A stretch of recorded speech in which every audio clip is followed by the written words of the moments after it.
Hello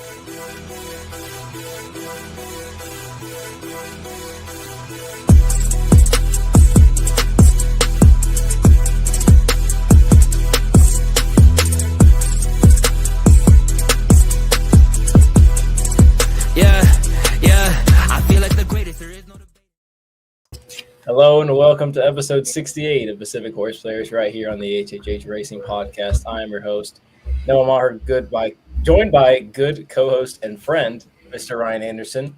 I believe Jackson Muniz is making his way. We were predicting that he would show up at 6 time, so it looks like he's going to be here hopefully within less than a minute as we are here to take you through, of course, the late pick 5 Saturday at Santa Anita. I know we've had some great cards over the last couple of weeks. This week is still pretty good, pretty decent.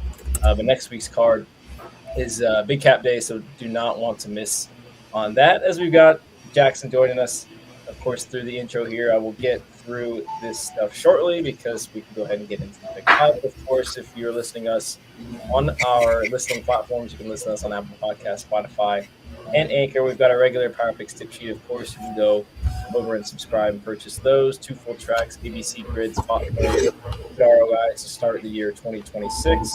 And of course, you can go find out more about our website right there, hhhracingpodcast.com. 2 more things to go over. Of course, you can get your past performances and clocking reports for Santa Anita and Gulfstream. Gulfstream's got a great card on Saturday for Fountain of Youth Day. 14 races there. I believe they start pretty early in the morning, especially for those of you on the West Coast. So if you want to be fully prepared for those, make sure you get those at drf.com. And then the last thing to plug, we actually have 2 Weekend Warrior shows this weekend. So Saturday, the first one, both of these, I put time TBA. I believe both of these will be late afternoon to early evening Eastern time. But you can just go ahead and hit the subscribe button and notification bell. That way you know when those will actually come out, as well as get more information from Kyle. Kyle should have more information tomorrow night. And if Howard's in the chat, he could probably provide that as well. But Saturday, Fountain of Youth Day at Gulfstream, as well as the Gotham at Aqueduct. And then Sunday, of course, the Rebel Stakes. Oakland doing those premier cards on Sundays now. And then, of course, complemented by the Twin Spires Rebel KDBC qualifiers. So make sure you tune in to those and find out more about when those shows will be. Gentlemen, how we doing? Quite the intro. Doing well. Jackson? Doing great, man. Anytime I can leave work for an hour and come up and talk to you guys, I think that's a win. So couldn't be happier. Ryan, is that my audio that's choppy or is that Jackson's? Yours, because Jackson wasn't even in the show yet, but I think it's a little better now. But you were doing your best Jackson and the Honda impression of swimming underwater. Oh, man, I missed those days. You know what? I don't think I've picked a winner since I left. Maybe I need to go back in the Honda. You're still just as good at heads up bets, though. That's true. I'm surprised you don't have a little, 20-1 down below your name there. I mean, you're talking about it forever. Well, the one's really going to kill it, Yeah, definitely be a better look if it was a 0 at the end. I want to know, but no shot. Yeah. I don't even know if the one. Actually, I do know the one because I don't remember any of the winners. There's that many 7-horse you and Howard. The one lost the running 7-horse, yeah. The Mark Platt trainee that might still be at the quarter pole. Honestly, that was about a month ago now. He's struggling right there with Mixto in the Breeders' Cup Classic. And Mindframe. And Mindframe. Well, actually, no, he's still at the 3/8 pole. I sent you guys a picture where he was going to be, and sure enough, that's where he stopped. So. Pretty close there. Before we get into it, Ryan, I know you got a bunch of shows going on over at In the Money and the Gallop Out, so I'll give you a little, 20, 30 seconds to let everybody know about that. Man, Jim's comment is fantastic. What did he say? Anyway, yeah, Gallop Out today. Busy morning over there with my man Jackson. That's fantastic.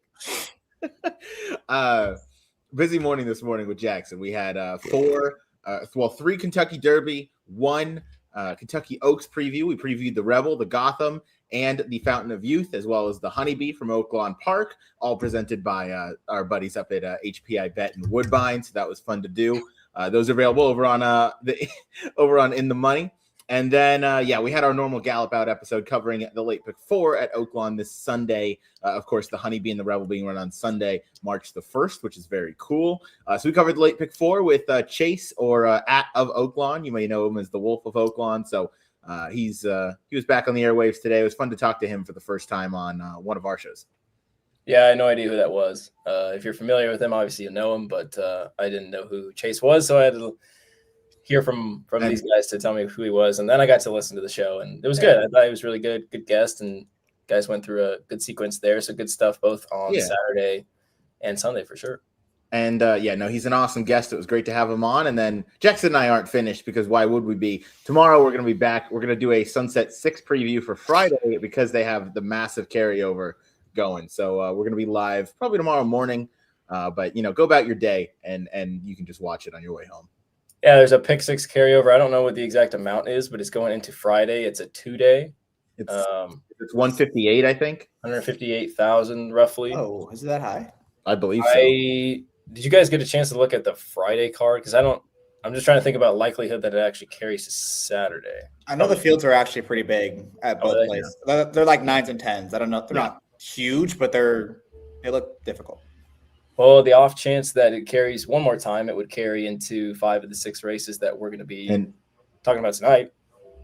And it would be, that pool would hit $1 million, I think, if it were to carry on Friday. The Sunset 6 is 69,000. Well, then I was just saying things. My bad, guys. The Santa Anita pick 6 is 200,000. So that's probably that might have been what I was thinking of. Where did you get 158 from? I take averages. So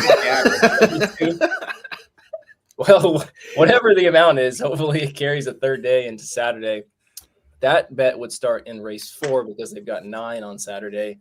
The pick 5 starts in race 5, and we're going to be talking about the pick 5, which starts with this state-bred maiden special weight, 6 furlongs on the turf.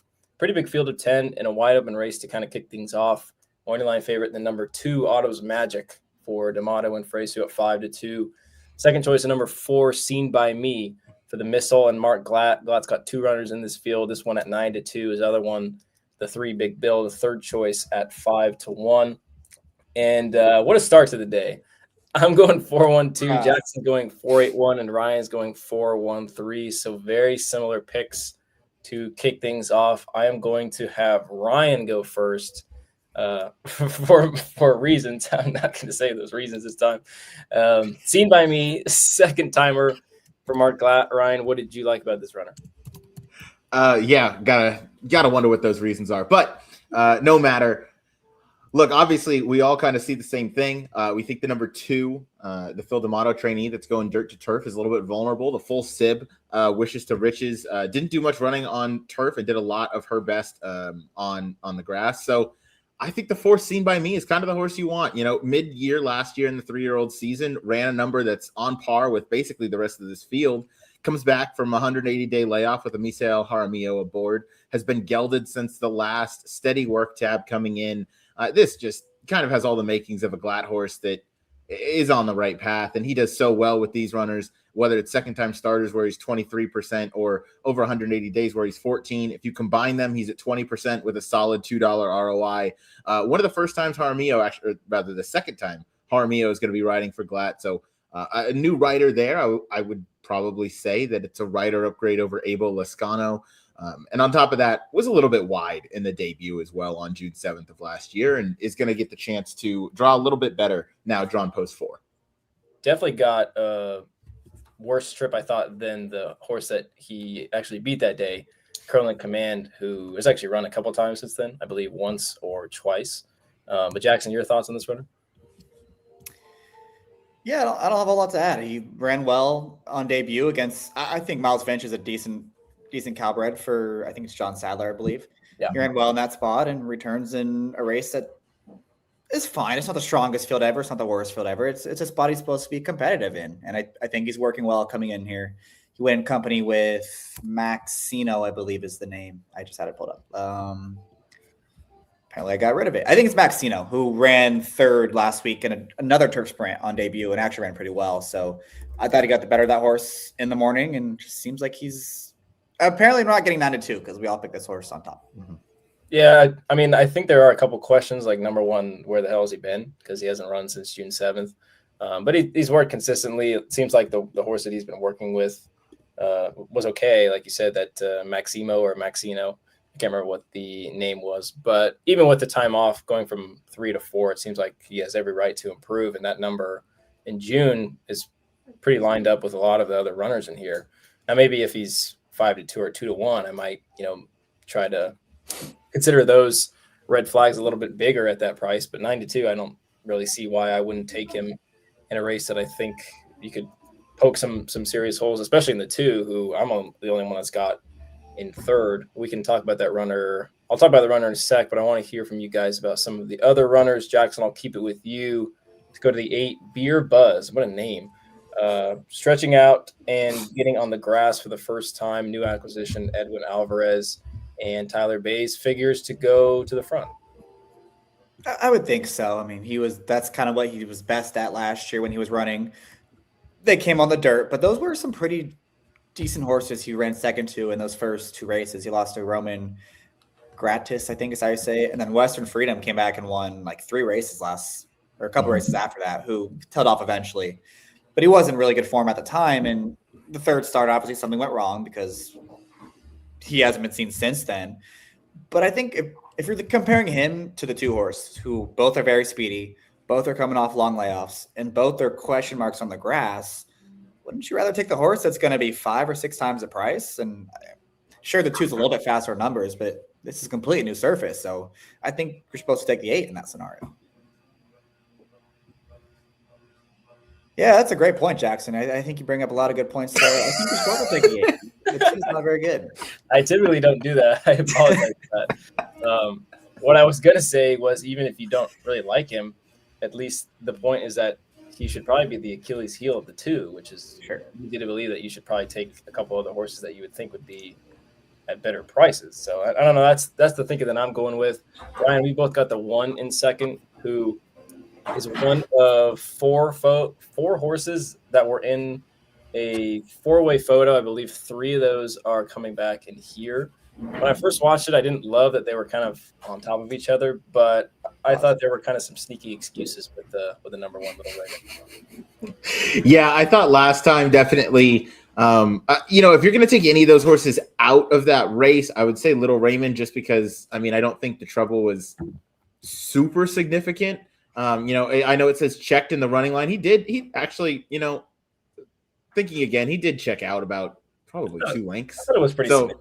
Yeah. So I guess I take that back. I guess, thinking that it was, I don't know why I didn't think it was as significant as it was, but it was about 2 lengths. So for him to lose that race and still run on the way he did, he's definitely a horse that I want coming right back, second off the bench for Baltus. So has every reason to improve. You don't see JJ aboard. I believe it's because he's suspended this week from a ride over in Sunland Park. But Kazuchika Monroe's aboard, that's no stress, and I'm not going to have to worry about that at all. I do like how the pace scenario is going to set up. I wanted to ask Jackson, do you wonder that the 9 just to graze is also going to be a major pace presence and could kind of compromise the chances of the 8 and the 2 in here, and they just end up kind of going a little bit too fast early? Yeah, absolutely. He's a horse that's very capable of being forwardly placed. And the other thing with the 2 and the 8 is I think a lot of people just assume that just because a horse is fast in the dirt means they're also going to be just as quick early on the turf. A lot of times that's not the case. So maybe they're not as quick off the bench and with a surface switch. And if you like the 9, I don't think it's a horrible pick either. I know we all have the 4 in here, but this is a really wide open race. You really could make a case for just about anyone, and I would understand. Yeah, and Big Bill's another one who was part of that 4 horse. Except him. And except him, you don't like him? He's had any chances? Yes. Well, I was going to say that he probably had the best trip out of the 3 horses that are coming out of there, would be my overall opinion. But I even thought the 9 ran a little bit better. I just don't really see a way that the 9 wins this race, because I don't think he's as fast as the 2 and the 8, but I'm not sure he's going to be able to be good enough to hold off the closers.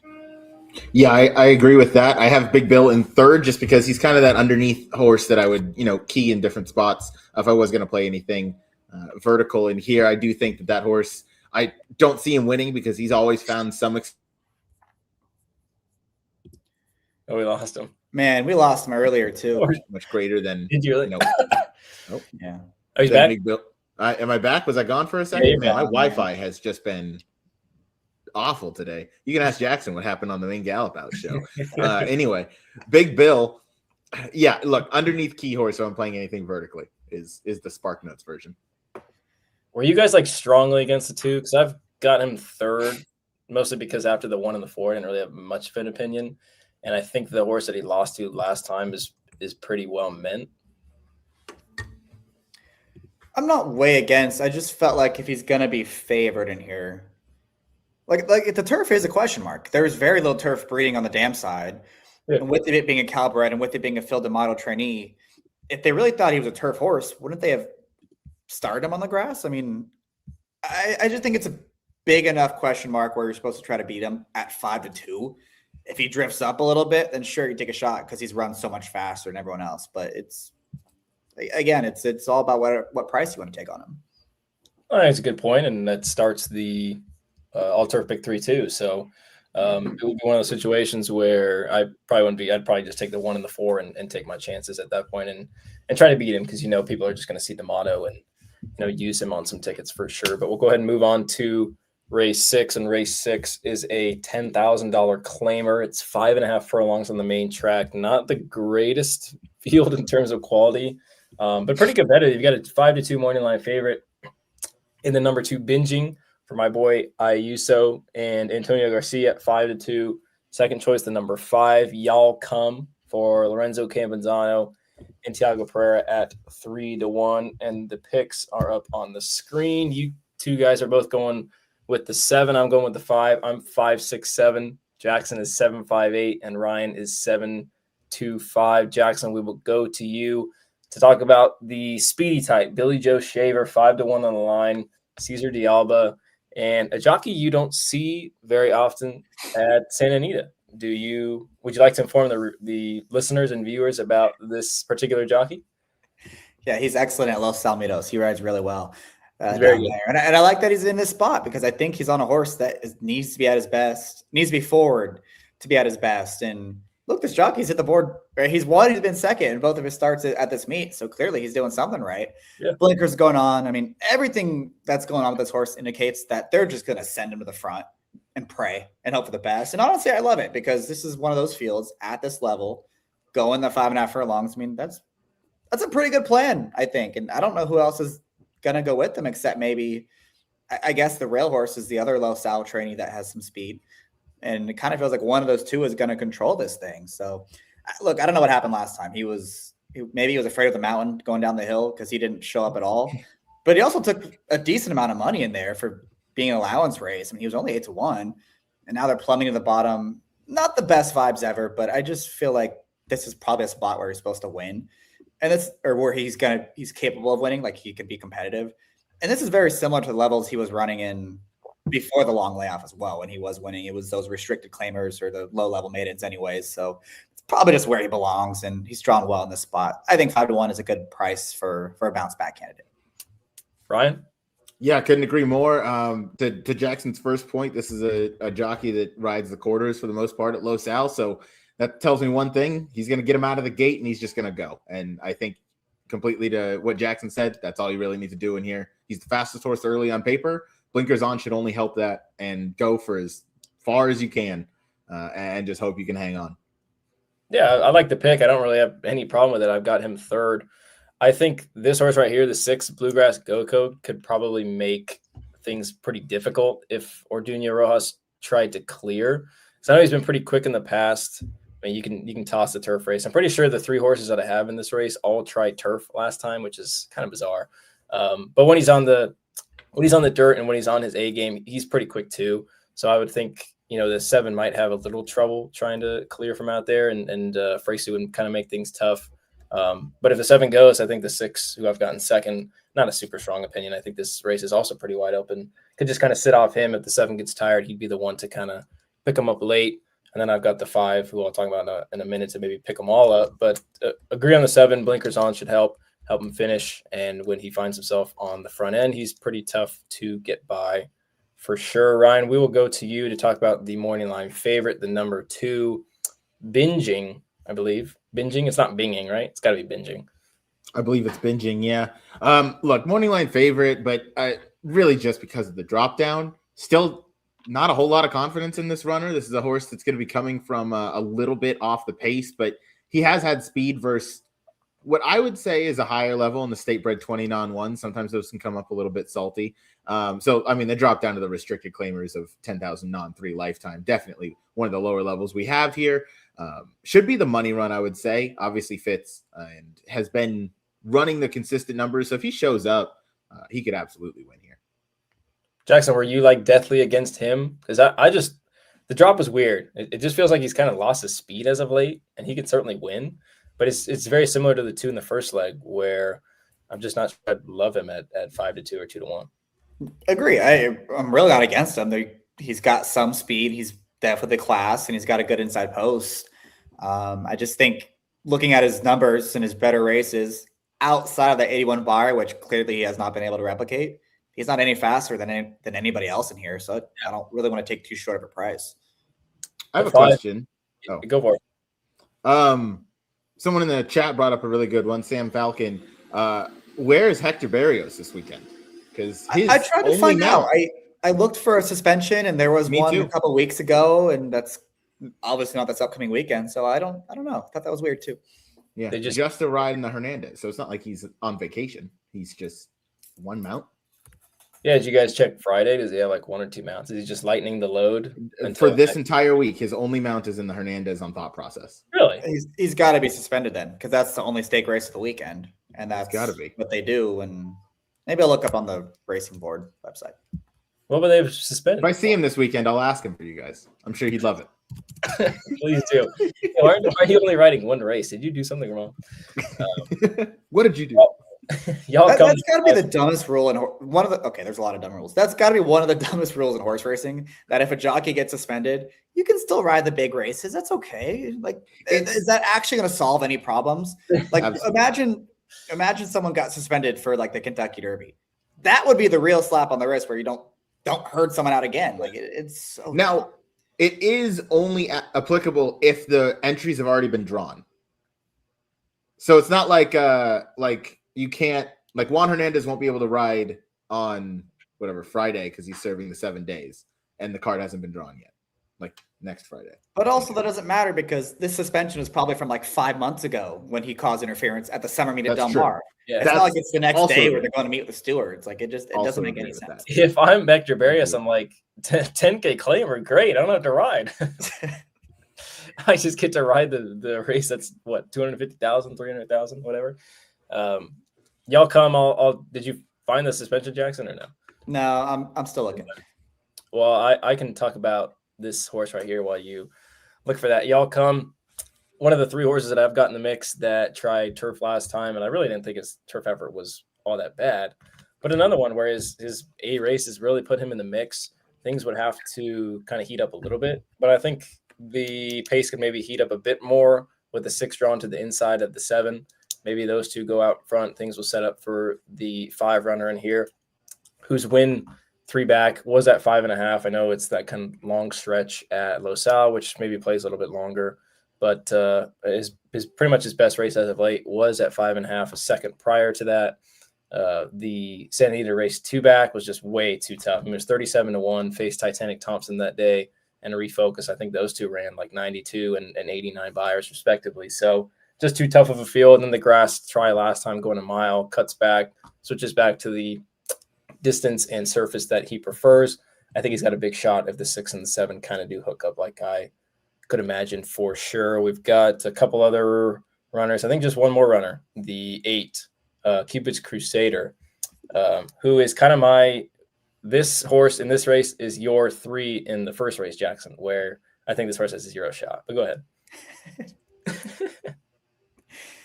Yeah, I've always been a fan of this horse. I don't know why. He's just one of those low-level claimers that never wins, that you bet every time, and this is the one for me. I don't know. I thought his last couple of races, maybe not the most recent one, but the 1 2 back and 3 back, he was trying to close into slowish paces. He's probably not going to win. He'll probably get 3rd again. So if you're playing tries, just key him underneath. Well, he's a God, what am I looking at? He's a non-winner to 3 lifetime that's been there for like 10 straight races. So just one of those types that can't quite get over the hump. But speaking of favorite horses, one of my favorite horses from when I was little passed away this morning. California Flag. He was won the Breeders' Cup in 2009. He was the original speed horse that just sent to the front every single time. He was great. He the one that was like the down the hill specialist? Yep. Yeah. Yep. Downhill specialist. Bummer. Joe Talamo's only Breeders' Cup win. Fun fact. All horse, no jockey. Anyway, we'll move on to race 7. I'll get that up on the screen here in just a second. Race 7 is the aforementioned grade stakes, the feature on the card, and it is the grade 2 Buena Vista Stakes, 1 mile on the turf for the fillies and mares, $200,000 purse. So Hector still gets to make a bag, even though he doesn't have to ride the rest of the card on Saturday. Field of 7, and the morning line favorite is the very famous Thought Process, coming back to start her 4-year-old campaign for D'Amato, and the suspended Hector Berrios at 9-5. Second choice, just to her outside, the very talented Calbred Grand Slam Smile for Sean McCarthy and Kazushi Kimura at 3-1. Let's see who we are going with in this stake on Saturday. I'm going 4-2-7. Jackson's going 7-3-1, and Ryan is going 4-2-1. So we are all going with some relatively decent prices in the short field of 7. Ryan, I will go to you because it is your turn, but because you have the winner in this race. The number 4, Princesa Moche, Doug O'Neill runner, Mirko DeMuro rides. Hopefully Mirko is able to ride on Saturday. I don't know. I haven't heard anything about how he's doing after the spill he had. Was that Sunday afternoon wasn't the finale, but it was one of the last couple on the card on Sunday. She's sitting at 5-1, and obviously, Ryan, you have heard some good things about her, which I hope. No, I've heard 0 things about her that this week. I just love this fit. I love this mare right now. She's going good. She finished second to Queen Maxima, came right back out under a really strong ride in the megahertz with Mirko DeMuro. That was one of his better rides, I would say, the meet. I know it was a slow pace, but he really seemed to kind of learn. I think he knows this filly, or this mare, I should say, really well, because he clearly knew what he had underneath him. He knew that she was a fighter, and her only loss in her last 4 starts was to the best sprinter out on the West Coast, AG Bullet aside, probably. So Princesa Moche, I think, absolutely fits the bill here, and she's the kind of horse that you want right now. I think Thought Process, this screams prep to me. Looking at how she's been raced previously in her form, they clearly work her up to a target.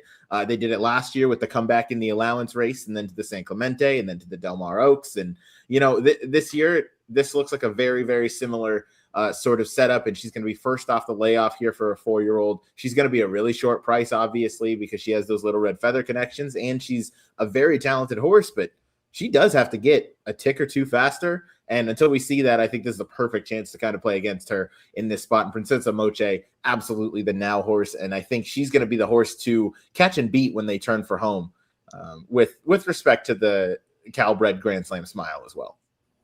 I mean, maybe she is a little slow right now, but I thought everyone in this field was pretty comparable, even on their best day.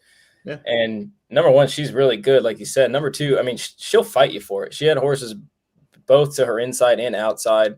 I think it was Will Then who kind of came up and headed her at the top of the stretch, and she just would not let her by. Was kind of in a tight spot there in between horses and fought all the way to the wire.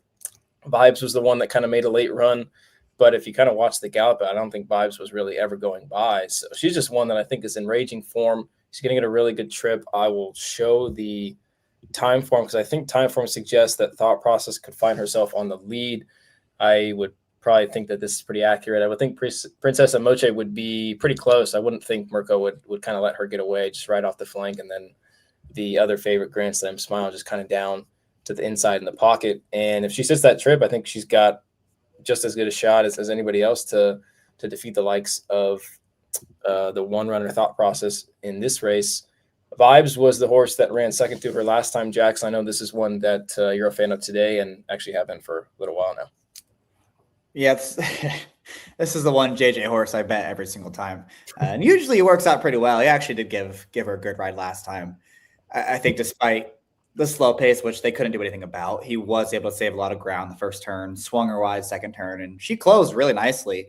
They just went so slow up front. She couldn't catch them, and she did outkick them late. I think her final quarter was like almost 2/5 of a second faster than Princesa Moche, who was, had everything her own way towards the front end. And I think with today's race, I mean, there's got to be more speed, at least to turn the tables, at least on Princesa Moche. I mean, Grand Slam Smile's got to go, and Thought Process has to go. And the 4 is going to be up close as well. So I don't know if they're going to fly, but it's going to at least be honest for her. And so she'll have some pace this time. I think she's got back to one of her better efforts that we've seen from her. I know the matriarch wasn't good, but prior to that, she was in just really good form. So hopefully Peter has her back. And I think it's a good race to do our side bet. You guys both have a 4. I think we should continue my reign of terror because there's no way the 4 is going to beat Vibes in this spot. keep taking reign Vibes, of terror. If she won by a head after that trip, imagine what's going to happen with a neutral trip. It's not going to be close. She was never going by anyways. Yeah, you wouldn't beat me. You beat me too if you went that slow up front. If I gave you that big of a head start and I said you can walk and then we'll sprint for 50 meters, I wouldn't catch you either. I'd beat you if you got that head start. Well, anyway, I'm shaking. So, yeah, same. Next week, please. I will be 22-1 instead of 20-1. I mean, Jackson, you've got the 3 Watchtower in second. I'm a little surprised, Ryan, that you don't have this runner in the mix because I know she's one of your loves kind of similar to Jackson with Vibes. Jackson, I had a hard time kind of believing or kind of thinking about what her best distance was because you can make the case that her best race was when she went a mile and was able to beat Medoro, who's kind of turned into a freak down in New Orleans, Louisiana. But another one that's also run well going that kind of marathon-ish distance. So I don't know. She was just one that I was kind of on the fence with. To me, she's better going longer. And I know she did beat Medoro, but that was a day where she got a setup of all setups, and she hasn't gotten that since and hasn't run that well ever since. Her better races when the paces are reasonable are going a little longer. I thought she actually ran really well last time in the Frankel. I liked her a little bit that day, and they just went another race where they just absolutely crawled on the front end. She was always wide, and she was closer than usual. Just couldn't quite get to the front runners who just completely walk the dog. I mean, how often do we see 115s go for the 6 furlongs here at Santa Anita? I mean, we just don't see that, and especially not for graded stakes types. So I thought that was a good effort, all things considered. I just think at the end of the day, against this caliber of horses, she's probably better suited underneath. And then you've got the Calbred Grand Slam Smile, who I know TQ had on the simulcast a couple weeks ago. He was talking to Sean McCarthy about where they would kind of find a spot for her because, I mean, typically throughout her career, she's pretty much been able to do it all. But I think the final question is whether she's able to overcome those obstacles against Open Company. So she does that here on Saturday. I've got her in second, Ryan. I think she's got a big chance, and clearly so do you. Yeah, I mean, of course, she's got a big chance. She's a mare that's feeling herself right now. She's going great. I know Anta Georgie kind of moved his tack out to Turfway Park for the rest of the winter. Was a little bit intrigued that he didn't want to come out here to ride her because this is kind of the not the cash cow, but this is, I mean, she's been an ATM for whoever's on her back in the past however many starts. She hasn't finished out of the money in the entire length of the form page that we're looking at right now. So, yeah, she can really do it all. She's definitely a hard knocker. She's a hard-trying horse. I would guess she finishes second, but if Thought Process doesn't show up, if Princess Moche doesn't show up, if Vibes doesn't show up, she's going to show up, you know? So I think if you're going to take a bet on her, 3-1's a good price to do so because you know she's going to be there. Well, we can't go past this race without talking about Thought Process. I would bend over backwards to get Grand Slam Smile at 3-1 versus Thought Process at 9-5.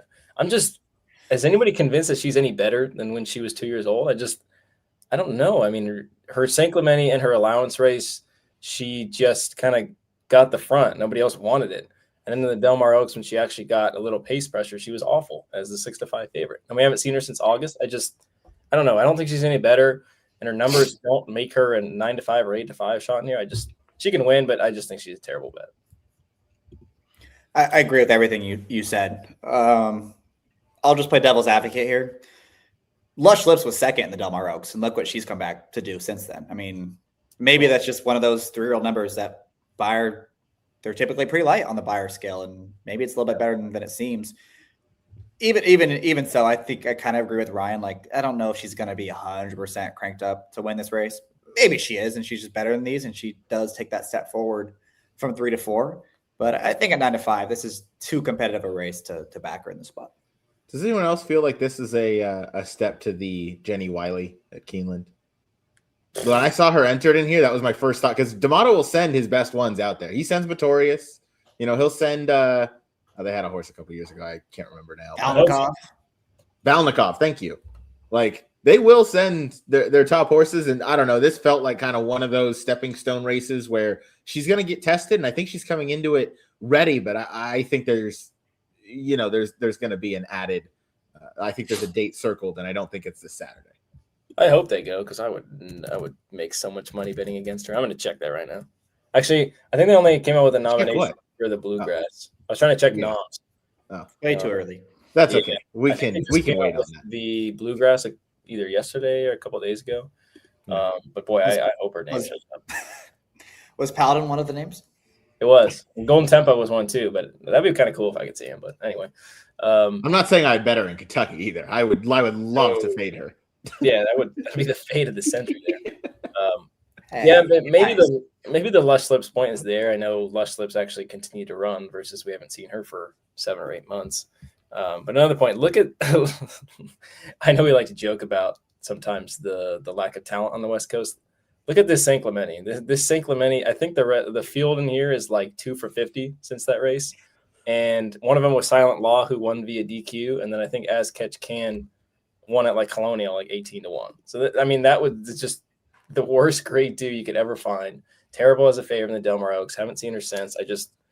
You're supposed to try to beat her, aren't you? 100%. That being said, I don't think she's gonna run. Like she hasn't thrown in any clunkers in her career. Like, she finished 9th in the Breeders' Cup after setting a wicked hot pace versus much, much better horses. I mean, she's gonna show up. She's gonna be in the top 3. I just think that there's a horse that's gonna be more prepared for this day than she will. I don't like her in here, but I think you're being a little harsh about her performance in the Delmar Oaks. I mean, that was a wicked pace she was chasing the whole way, and tried to open up on the field going 9 furlongs and just got run down by Velocity hasn't run Velocity is died like a month later. She had a breakdown. But anyway, Velocity, fantastic ride by Ricky Gonzalez that day. And I mean, that's pretty much what it took, because Lush Lips didn't get the best ride from Tyler that day.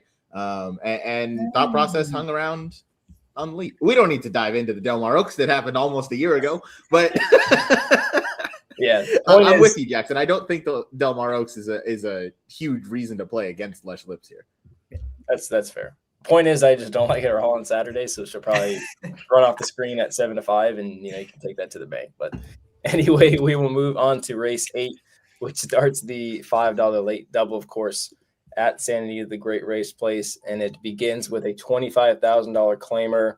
4 3-year-old fillies going 6 furlongs on the main track, field of 8, and the morning line favorite.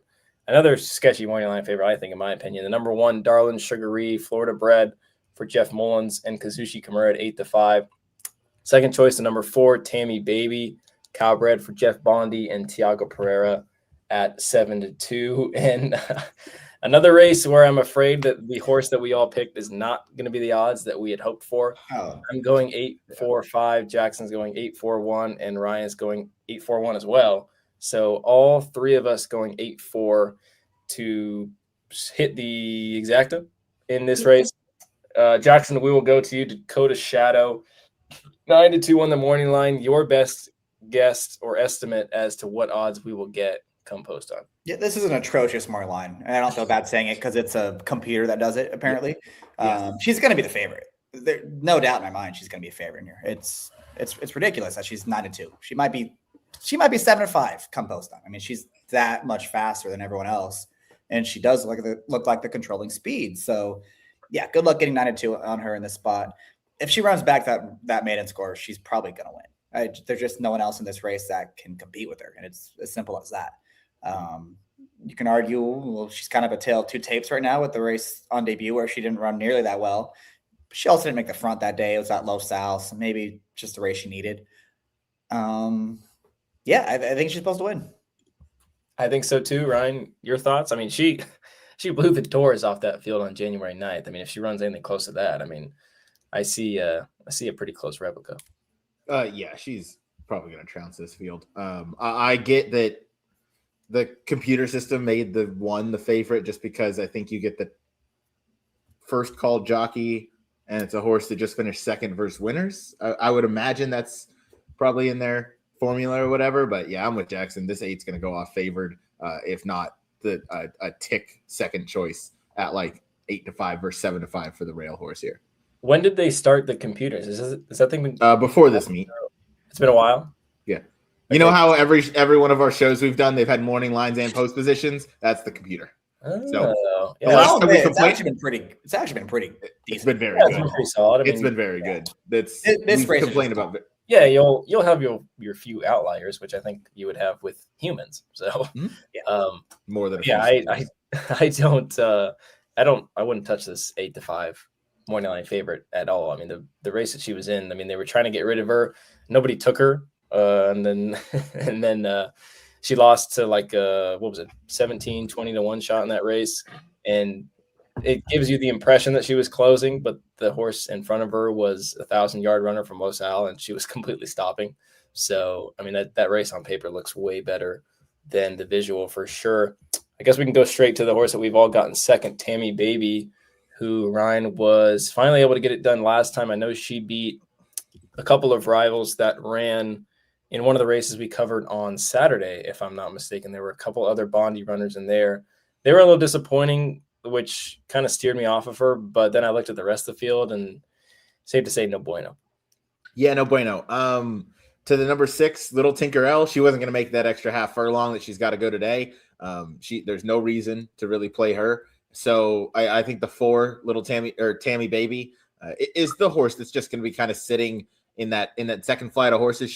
She finishes her races off in a decent fashion for horses at this level. Obviously, just got the maiden broken, second off the bench. She's come back to have a couple of nice works.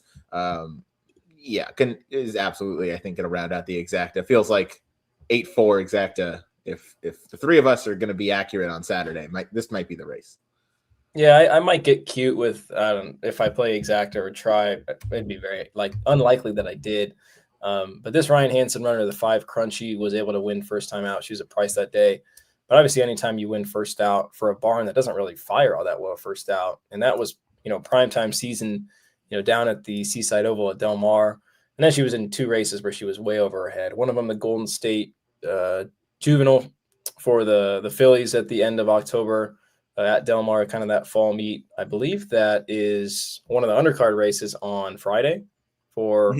If I'm not mistaken. I mean, she was 90 to 1 in there, had no business being in there. And then in a very tough race on the turf as well at 43 to 1. So this is a much more reasonable spot.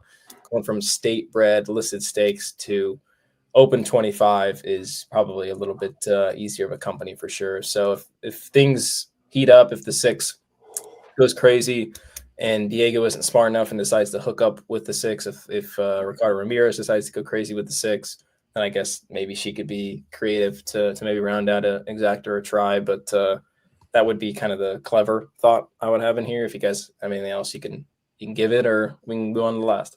What was the time form for the 8 versus the 4, their most recent wins? I'm just curious. I don't think it was super far off. The 4 was 81, the 8 was 83. Looks like. Is that how that works? 81 and. Was that all you needed? Should we go ahead and move on? I was curious, yeah. All right, cool. We can go ahead and move on to the last, which I can guarantee is a much better and more competitive race than that one right there. Race 9 at Santa Anita to conclude the late pick 5. And the card on Saturday is another maiden special weight turf event, this time a mile on the turf for the straight 3-year-old fillies. Morning line favorite all the way down to the inside with the number 1. Novita Dominga, John Sadler and Antonio Fresu at 3 to 1.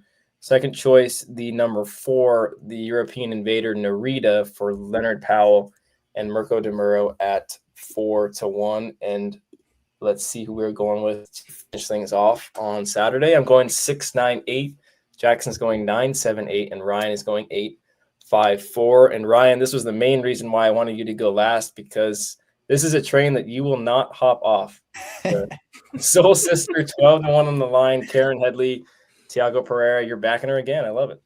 I have to, yeah. Look, she was an AE last week and did not get in. And I've only backed her once, and that was in the 6.5 race where I was alive to her in a nice ticket that would have paid great, and clearly she didn't love that distance. I have to try her. She's back out at 2 turns on the grass. I've been waiting for this, I guess, and so that was what she was entered in to conclude the weekend on Sunday of this past week at Santa Anita. Now she's entered in. It's a manageable field, I think, and hey, I gotta stick with her one more time because she's still a great price, and yeah, we're gonna see if she can get the job done. I'm not scared of anybody else in here, really. The rail horse, I don't know really why that horse is the favorite, but maybe I'm the dumb one there. Well, sticking with Solstice, you can kind of see, I think it was Frey who was riding her, kind of had to take back there. So she had a little trouble. There wasn't really a ton of trouble from this point on, but it also wasn't like people or horses were making up a ton of ground, in the stretch regardless. I mean, she's making up a little ground down on the inside, but the only one really making a late run is Mo Sasha, the 8, who had come from 5th or 6th. But, it was enough trouble to have her in the mix for me. It wasn't enough trouble to have her on top for me. And that, Jackson, is kind of why I assumed you had her in 3rd and on top. Yeah, I think she'll probably get 3rd again. Like I think her most recent race was pretty bad. Like the trouble was really overrated. I don't think it cost her anything. But I do think her one race going the mile was actually pretty good. I think there were reasons to believe that maybe she'll get better with more distance getting back to the grass. Anyone want to guess the last time Karen Headley trained a turf winner? 2019. Well, all right. I don't know. It seems like since you bothered to ask a question, it feels like it'd be an outlandish. That's my trivia for this week. Noah? 2021. Yeah, correct. What did not far off. What do you mean? You're making fun of me for my answer. It wasn't that bad. You might be. Well, DRF only goes back 5 years. I almost ran out of stats. Okay, good point. You might be 21-1 in side bets, but I'm 1-0 in trivia questions. So let's go. Well, that's because you're 1-0 because the only trivia question you got to answer was an actual trivia question. Your questions are. I'm 1-0. Don't hate the player, hate the game. Shahar the 9, 8-1. Jackson, you got this runner on top. I know you. I handicap the handicapper. When you pick a first time starter, you like what you see in the morning. I do. I think she's training fine. I think for me, it's more that I just don't like this field. I really wanted a fresh face. I think all the horses that I've run, especially the shorter prices, I'm like, they're not that good from what we've seen from them so far. So, I wanted a really, really fresh face at a price that's drawn poorly. But this barn just wins out here. This is what they do. They've done it for 2 years now. Their grass horses are just better than ours. And I think she's trained fine on the dirt, and she's definitely more of a turf pedigree. I think the dam was actually a stakes winner at Saratoga. I think she won the Lake Placid, I believe. Yeah. So definitely reasons to believe she'll be much better on the grass and on the dirt. So the fact that she's trained decently on the dirt, I think is probably a good sign for how she's going to be able to handle the grass. I think she'll be even better on the grass. And again, I just think this field is pretty bad. So give me 8-1 on her in this spot. Go ahead. Oh, cool. Jonathan Thomas is 0 for 6 first-time starters on the grass out on the West Coast.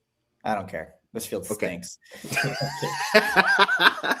The fact that the one is favored just tells you all you need to know. She didn't even come out of the gate last time and was 15 lengths behind the rest of the field. That's true. The 4 is 4-1 has been working terrible. Like I don't know who I'm supposed to be afraid of in here. The 5 is this third choice and the 8 was not very good last time. Hey, soul sister, like, ain't that Mister? This feels bad. Oh, it's as bad as Ryan singing. If Ryan sings a song for us right now, I'll bet the 8. I'll bet $20 on the 8. I don't need you taking my price down. Absolutely not. No, but I will say, I think I was the work on February 6th that I watched, and there were like parts of it I really liked, and then there were other parts that were not super encouraging because she broke out of the gate really strongly, and then she kind of let the workmate go ahead of her, and then they were really asking her, and then all of a sudden she like the light bulb turned on, and then she flew by the workmate in the gallop out. So there were like good things and bad things, but it was enough for me to put her in second. She's got that high knee action that you like to see. Yeah. Anybody else want to talk about some runners before I talk about my top pick, which I'm actually pretty high on. I'm surprised neither of you guys have anywhere. I thought the 3 wasn't impossible. I mean, Victor's actually had a pretty good meet to this point. So that was the only one I don't have in my top 3 that I might consider. But I mean, Soul Sister's going to run off the screen. We all know this. Well, Narita, according to Jackson, is working like crap. So apparently she can't win. I will say her most, because she was actually entered last weekend in the last race on Saturday, and she was working terrible going into there. And then her most recent one on the 22nd was better. It wasn't fast, and I don't know what to make of that, but she looked so much better once they were going slower. But it was a step up. Would you guys like to hear my case on the number 6 Bailarina? Would love to. I guess. Only if you know what Baila means. Dance. All right. Sing. But anyway, I thought this race that she's coming out of was pretty encouraging. Now, I know Jackson likes this race because he was hyping up the 6 for like 3 days, struck by her, who ended up winning the race. I don't know what she did next time out. But she is the 10 in this race, and you can kind of see she's kind of like a bigger filly. She's pretty largely framed. I think the stretch out will work out pretty well for her. You know, McCarthy, sometimes you don't really know what to expect from a first out. Sometimes he'll fire. Sometimes he's getting them ready to stretch out and get ready with more time and more distance. But you can see her. Sorry, this is not super easy to see, but she's like 3 or 4 wide. She's the 10 here in the white silverish silks, just on the outside, kind of grinding away. It's just one of those races that it just seems like was one that was needed. You can kind of see she's just really green, trying to lug in. The 11 was the one that kind of got the jump on her, was a closer. I think the 11 was in the last race on last Saturday.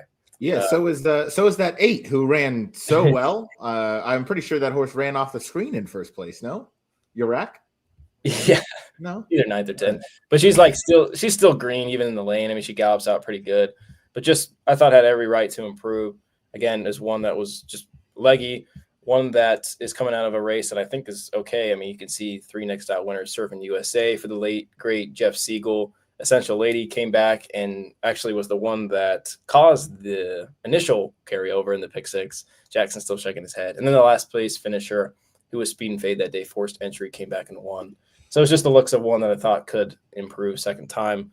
And like you guys have kind of alluded to, this is not a really great field. So I don't think she really has to improve all that much to get a piece, maybe upset at 6 or 7 to 1. Do you guys remember her dam? Yes. No. She was good. She was really good. Stop Shopping Maria. Hell yeah. Great. Why didn't you pick her? Am I thinking of the wrong Maria horse? Yes, you're thinking of. I am thinking of the wrong Maria horse. Stop Charging Maria is who you're thinking of. Stop Charging Maria. Something like that. Stop shopping something. Anyway, I don't hate the pick, Noah. Yeah, good job. Good analysis, bro. Appreciate it, little bro. We will move. Noah comes heavy with one strong analysis a week. You just never know when it's going to drop. The rest of the time, he's just screwing around. Like it's always been in the last race, too. I don't know he's why. He's just punching numbers until he's like, you guys want to hear the case on this horse? Get ready. Before we get into best bets, there was a comment from a fan earlier in the show. Let me go see if I can go ahead and find. Oh, here it is. When you guys have a chance, quick thoughts on the Baffert Runners Sunday at Oaklawn. Litmus test in the Rebel and Explorer in the Honeysuckle. I actually haven't looked at either of the races, so you guys have the floor. You guys like them? Well, luckily, Jackson and I covered these races. So would you like the pros on the horse or the cons? Because Jackson's against one and with the other, and I'm against one and with the other. That's great. Jackson, go ahead. Honestly, I think they're both probably bad bets. I do think Explorer probably wins, but she's going to be – I could see her going off at 4-5 and beating that field. If she's 4-5, I don't want to bet her. But if she stays at 7-5, I'd take her in there. I don't think it's a very strong group. And I think her most recent race is better than it looks because she's going to get a change of tactics on Sunday. Litmus test might be the worst bet of the entire weekend. I can't emphasize that enough. And he's going to be 2-1, 9-5, and he might not hit the board, honestly. Well, again, differing of opinion. I think Explorer is the worst bet on the Rebel card. because I don't like any of her races out here. I don't think she finishes the races off well. And we see it seems like all of these route races, it's rarely a stagger fest at Oaklawn. A lot of times there are a few horses that are finishing and really reaching for the wire. She's not a filly that does any part of that. So I'm against Explorer in here. I think she will probably still hit the board, maybe in third. But I think Litmus Test, I think that they hit the brakes a little bit going into the Southwest because he maybe wasn't working the greatest, and he came out and he worked a little bit faster, and you can say he got outworked on February 14th. I think that's fair. He's never been a great morning workhorse, and Baffert typically in his barn, he has a lot of good workhorses. So Litmus Test is kind of against that mold. I don't think that means he's a bad horse. He's running really fast figures, and I like him in that spot. I don't know that I would bet him at 2-1, but I'd be willing to make a side bet with Jackson that Litmus Test finishes better in his group than Explorer does in hers. Yeah. I knew you would like that. Thank you. He's also going to be the favorite, so good luck getting So is yours. Yeah, but I'm not pretending like she's not going to be. You just said, I might get 2-1. He's going to be the favorite. No, I said I don't think I would bet the horse at 2-1 because I think that's a little too low, and I think there's some other horses in there. But I do think Litmus Test has a very strong chance in that race. There you go. There's your analysis for the Rebel. Looking so Jackson bad. His strong races are so dirtied up. Not dirtied up. No. What's the word I'm looking for? Is it best bets? Because we're gonna get to him. Who saw that coming? Hey, I got to try one more time. Race 9, win bet on the number 8 Soul Center. What a shock. Karen Headley, Tiago Pereira, they're getting the job done on Saturday. That's all I got. I mean, this is my pet. I got to try one more time. We're at double-digit odds. Going for it. Jackson, your best bet, race 7. I actually forgot to put win on there. But a win bet on, I don't think it would be a place bet or a show bet, but a win bet on the number 7 Vibes in the, what's that stake called? Buena Vista. Yeah, I'm going to bet $77 on number 7 in race 7 because she's going to win. She is my best bet of the day. I thought she ran really well last time. I think she did get a good ride, but she also was so up against it from the pace perspective. I mean, they just crawled up front, and she was able to save a little ground in the first turn. They went a little wide second turn, but they had to get her out in the clear. And she closed really well to make up ground on those horses late that they just tried to walk the dog up front. They did. They walked the dog up front, and I think her performance is better than it looks. And now she finds herself in a race that has way more speed than it did than last time. I mean, Thought Process has to go. Grand Slam Smile has to go. The horse you guys like that won't beat her again has to be fourthly place as well. So it's going to be at least honest up front. She'll be able to kick home late, and I love her chances. I like it. Good luck with your best bet. You don't. You don't have to lie. I'm not going to talk about my best bet. What I'm going to do is I'm going to throw it up on the screen, and then you guys can just react to it. Are you guys ready? I wonder who it's going to be. Wow. Didn't see that coming. Oh, you're taking the 6-5 horse. Chalk eating weasel. Yeah. Well, I'm not super proud of the pick now because she's going to be like 8-5. But I really do think she's going to be really tough. I mean, the 1 is a joke of a favorite. The 4 we made a decent case for, and when we looked at the time frame, she's not that far off the 4 in there. But just a short race, bad group. She's going to be close to the pace and should be able to kick away from that group. So I think even 9-5 or 2-1 would be pretty good value on the number 8 Dakota Shadow in race. Should we all pitch $1 and play this $3 late pick 3 cold? our 3 best bets pick? Are 7, 8, 9. Do we have the same picks? No, I'm just saying Jackson's best bet is in race 7. Yours is in race 8. Mine's in race 9. Oh, yeah. Actually, we probably should. I'm going to bet $88 on that runner just for you, Jackson. Okay. I'll bet $8 like on Soul Sister. You need to bet $99. I would pay more than my horse is the 8. She's, all right. Yeah. Oh, yeah. Yeah, wrap. All right, we'll wrap things up here. Sounds like my audio has been in and out during the show. Oh, in and out sounds great. Sounds great. It's not. You guys are really phenomenal. Double. See you next week. Bye. Speaking of double, we have a set of double shows on Saturday and Sunday for Weekend Warriors. Can't stress that enough. Make sure you tune into those this Saturday and Sunday. Great card Saturday with the Fountain of Youth at Gulfstream and the Rebel at Oaklawn. And then, Rebel at Oaklawn Sunday, Gotham and Fountain of Youth Saturday, Aqueduct and Gulfstream. And then with the Rebel, they've got, of course, the KDVC qualifier on Twin Spires. And until next time, this has been Ryan. Jackson's already left. This has been your host, Noah, episode 68, covering the late pick 5 this Saturday at Santa Anita. And until next time, PHP out.